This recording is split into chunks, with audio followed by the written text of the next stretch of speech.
Emails pinging, deadlines looming, social media scrolling, back-to-back meetings. Where does the time go? Why are we always running, running, running? Okay, let's just pause for a second.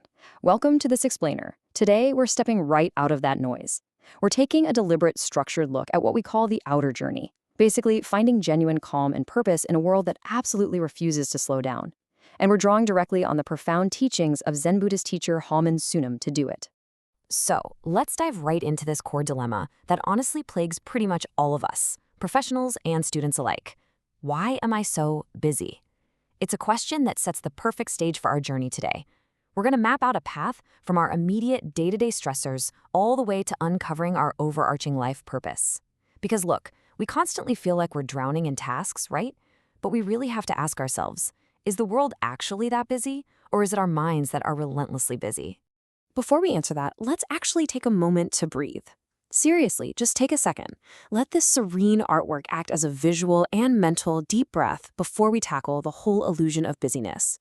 We really need that mental space to truly see what's happening to our attention. Because here's the reality of our situation. Sonwim perfectly captures our modern dilemma with a brilliant analogy. He says, it's exactly like having countless TV channels, but absolutely nothing interesting to watch. We are just bombarded by options, constantly second-guessing our choices, and this endless mental friction, it leads directly to career burnout and total exhaustion. This fundamentally reframes our approach to work. Consider the stark contrast we have here. Working with joy? That makes us creative, efficient, and, actually relaxed.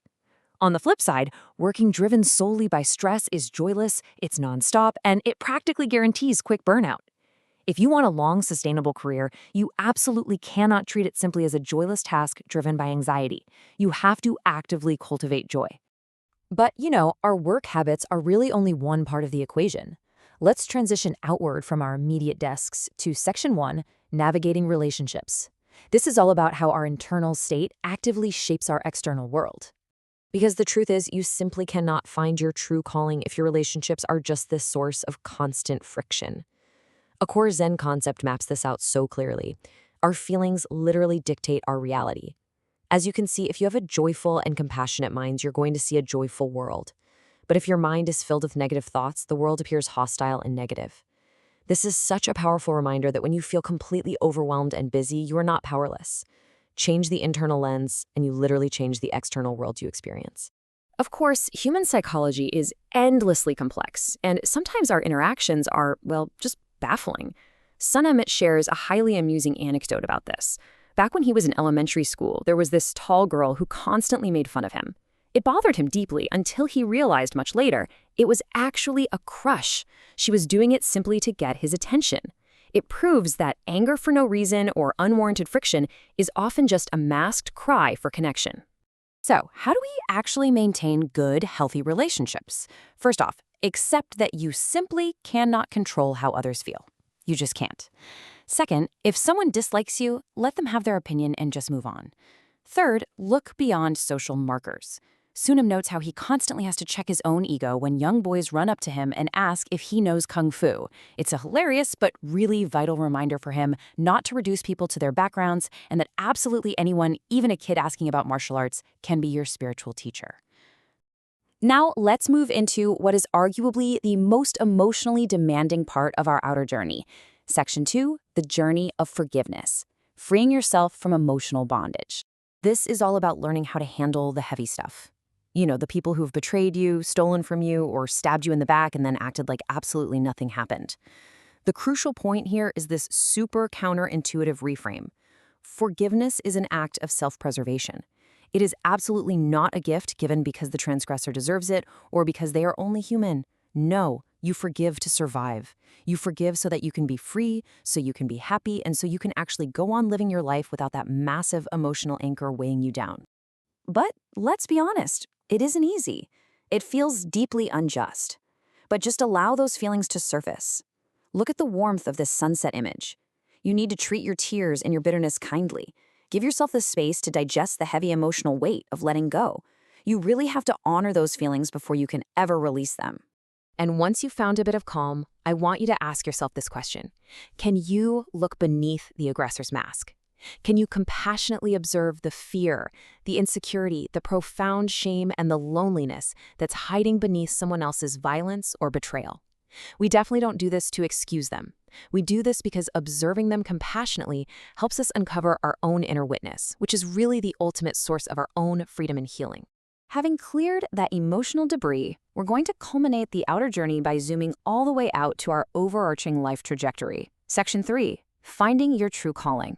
Discovering your unique color. So, how do we avoid just floating along through life like a school of fish, doing what everyone else expects of us? Sunam synthesizes his advice into 3 specific, highly practical steps for discovering what kind of environment and people you actually thrive around. Step 1. Read widely to expose yourself to indirect experiences, science, art, psychology. Step 2. Dive into real-life experiences like internships or volunteering. Really roll up your sleeves. And step 3, increase self-awareness by cultivating relationships. Go on dates, meet new people, and see who acts as a mirror to your true self. And this brilliantly illustrates the ultimate goal of finding your calling. Someone once told Sunam they hoped he'd become a great teacher like the Dalai Lama. His response? I don't want to become the Dalai Lama. I would like to become Heyman Sunam.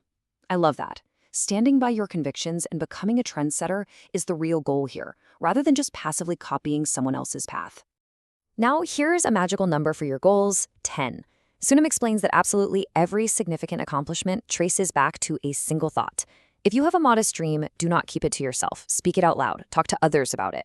He actually says that by the time you share your modest dream with just 10 people, it is significantly more likely to come true, simply because you've actively enlisted the world in your journey.